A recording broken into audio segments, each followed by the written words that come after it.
今年我也去大概4趟5趟住院，我感谢就是我进到这个学校之后，可能有改运吧，都很幸运的头脑有参加出来，有没有出来？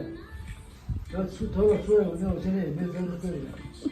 所以感谢大家的祝福啊！所以很高兴说跟大家一起上课这样哦，我看到大家都很自由自在，没有烦恼，这样是很好的。